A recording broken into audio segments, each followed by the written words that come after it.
Cara, são tantas, são muitas barreiras. Primeiro que a gente está falando de um tema que é sensível ainda, principalmente no contexto mato-grossense, né? Falar sobre questões LGBTIs envolve ali também uma questão política, a gente vive num país muito polarizado, enfim. Então, falar de nós é sempre um desafio e falar de nós em Mato Grosso é um desafio um pouco maior, né?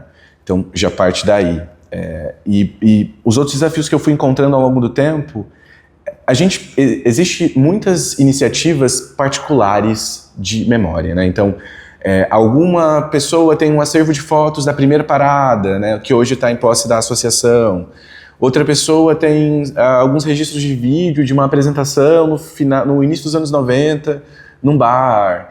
Então, esses documentos, eles estão muito pulverizados e individualizados. Então, uma barreira é você tentar encontrar lugares onde essas coisas estão reunidas, não existe, né? Então, isso dificulta localizar esse material. A gente tem pouco registro também, né? Porque se for parar para pensar, por exemplo, na década de 80, tinha um professor da UFMT que ele dava algumas festas na casa dele, que inclusive ficaram denominadas como Dori Shop Show, né? O Cassino do Dori. Uma referência ao Cassino do Chacrinha, isso na década de 80. E existia um pacto de silêncio entre as pessoas que participavam desse evento para que não vazasse o nome das pessoas que estavam lá, porque muitas dessas pessoas não eram assumidas publicamente em Cuiabá na década de 80. Então não se fazia foto desses eventos, né? Então a gente não tem registro fotográfico desses acontecimentos. Então também tem essa dificuldade de que esses registros não eram feitos, muitas vezes para preservar a identidade de quem participava desses eventos, né? Então quem frequentava a casa do Dori.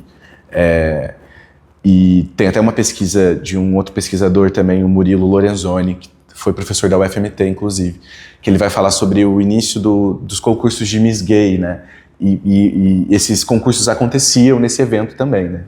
E uma das pessoas que ele entrevista vai dizer que teve uma vez que uma pessoa falou que vazaram para um colunista que essa pessoa que foi entrevistada, na época ainda não era assumida, estava nessa festa.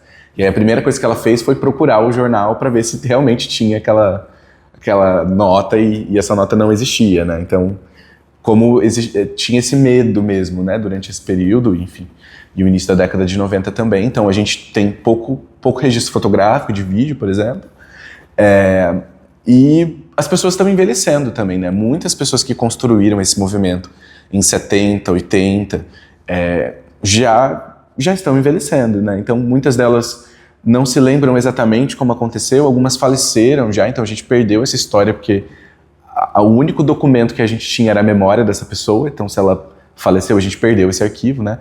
E essas pessoas vivas a gente vai chamar dos arquivos vivos, né? Que são as pessoas que a gente entrevista, pergunta, quer saber mais, que foi um pouco do trabalho que eu fiz também de pesquisa, tanto na monografia como na dissertação e que culminou no Almanac, né? Que é esse projeto maior que eu tenho feito com a professora Bruna. Então esse é outro desafio, né? As pessoas estão partindo, a gente tem uma certa urgência, inclusive, de fazer esse registro. Quando eu ainda estava na monografia, inclusive, um dos meus entrevistados era um diretor de uma escola estadual, ele foi um dos vencedores do Miss Gay, inclusive, e estávamos falando de 2021, pandemia da Covid-19 ainda fazendo vítimas. Eu marquei a entrevista com ele numa semana, na semana seguinte ele faleceu de Covid, foi muito rápido, assim. E aí, tanto que a dedicatória desse trabalho é a ele, assim. E aí eu falei pro meu orientador, eu preciso fazer isso logo, né? Alguém precisa começar a documentar, porque essas pessoas estão realmente partindo, né? E um outro desafio que eu acho que é importante pontuar também, que foi algo que eu fui identificando no decorrer da pesquisa, é que durante a epidemia de HIV e AIDS, por exemplo, a gente perdeu muitas lideranças de movimento. Isso eu não estou falando especificamente de Mato Grosso de Cuiabá, no contexto nacional, inclusive.